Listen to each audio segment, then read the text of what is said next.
Welcome to the series of sessions on Advanced Concrete Technology. Myself, Dr. Kavita P., Associate Professor, Civil Engineering Department, FISAT Engineering College. Today, in first lecture, we will be discussing review of types of aggregates. In first module, we will be discussing two topics, aggregates and cements. During this session, we will be discussing review of types, that is the classification of aggregates. First of all, let us discuss what are aggregates. Aggregates are the important constituents of concrete which give body to concrete. That is, they occupy 70 to 80% of total volume of concrete. Aggregates are essential in concrete in following aspects. First of all, let us consider economy. Cement is much more expensive than aggregates. Hence, by proper mix designing, we can reduce the quantity of cement and thus achieve economy. Next, we shall discuss dimensional stability. Aggregates do not easily creep or shrink. Shrinkage is the property in which when the cement sets, its volume reduces and it may lead to the formation of cracks. Similarly, in creep also, the cracks are formed but it happens after a long time. So in both creep and shrinkage, there are possibilities of crack formation. This property is very low in aggregates and hence by proper mix designing, we can ensure that shrinkage and creep cracks are minimized and thus dimensional stability can be achieved. Stiffness is a property that is dependent mainly on Young's modulus. Rocks are having higher Young's modulus value than concrete. Hence, a good contribution of aggregates in concrete can ensure a stiff mix of concrete and later a higher Young's modulus to the concrete. Aberration resistance of good quality aggregates are much more than hydrated cement. Hence, a good quantity of aggregates can ensure a higher strength concrete.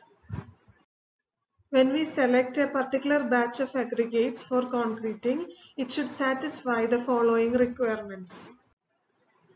It must be clean or we should clean it before concrete mixing. It should be strong and durable as well as its surface should be preferably rough. The cubical and spherical shapes are generally preferred. It should be having minimum porosity. Also, it should have minimum chemical reaction with the cement. And also it should not absorb water. That is, in a concrete mix, water and cement reacts together, that is called the hydration of cement, and it acts as a binding material between the aggregates. There, the aggregates should not take part in the hydration of concrete. Aggregates can be classified based on particle size, unit weight, production methods, petrological or geological characteristics. Based on particle size, aggregates can be classified as fine aggregates and coarse aggregates.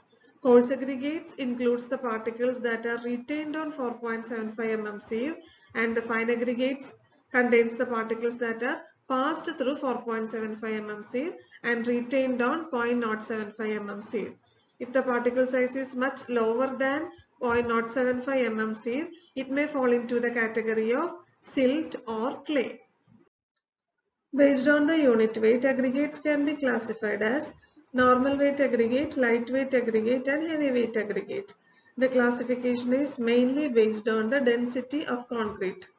When the concrete produced is having a density between 240 to 1840 kg per meter cube, we call the aggregates used in that as the lightweight aggregate. When the density is between 2200 to 2400, we call it as normal weight aggregate.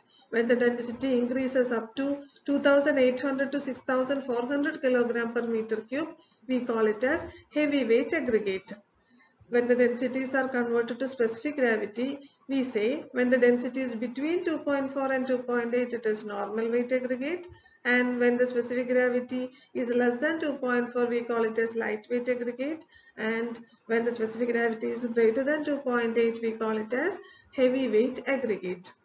Sand and gravel can be considered as normal weight aggregate and they are usually suggested for normal concrete projects.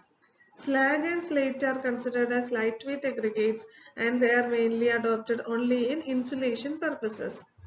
Hematite, magnetite, etc. can be considered as heavyweight aggregates and they are usually adopted in radiation shielding, counterweights, etc.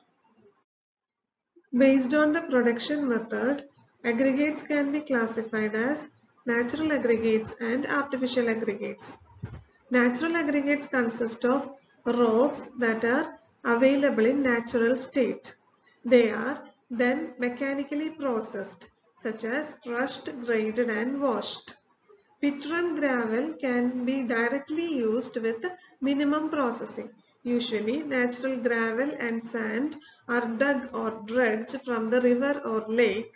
Later, they are crushed and screened to achieve the desired standard particle size distribution as per the IS codes for concreting. Sand and gravel can be considered as natural aggregates. Artificial aggregates can be byproduct aggregates, processed aggregates or colored aggregates. Byproduct aggregates are waste material from the industry. For example, coal power plants produces fly ash. Similarly, slags are produced from the steel plants. Aggregates can be processed to change its properties. For example, certain aggregates, when heat treated, can be converted to lightweight aggregates. For example, burnt clays. Decorative aggregates are produced for architectural purposes by coloring the naturally available aggregates. Recycled aggregates can also be considered as an artificial aggregate. It is obtained from construction and demolition waste. When the demolition waste contains only concrete, the aggregates derived from it are called recycled concrete aggregate or RCA.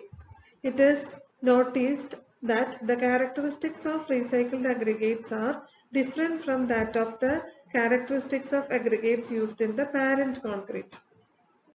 Classification based on petrological or geological characteristics are igneous rocks, sedimentary rocks and metamorphic rocks. Igneous rocks are formed by the solidification of molten lava, example quartz, granite, basalt, etc. Sedimentary rocks are obtained by the deposition of weathered and transported pre-existing rocks, example sandstone, limestone, etc. Metamorphic rocks are formed at a greater depth under high heat and pressure by the alteration of either igneous rocks or sedimentary rocks. Example, marble, slate, etc. In all the cases, it has to be taken care that the aggregate obtained is hard and dense. The defects such as lamination can reduce the strength of the aggregate. Let us recap today's session. In this session, we have discussed what are aggregates, properties of aggregates, classification of aggregates based on particle size, unit weight, production methods, and petrological characteristics. Thank you.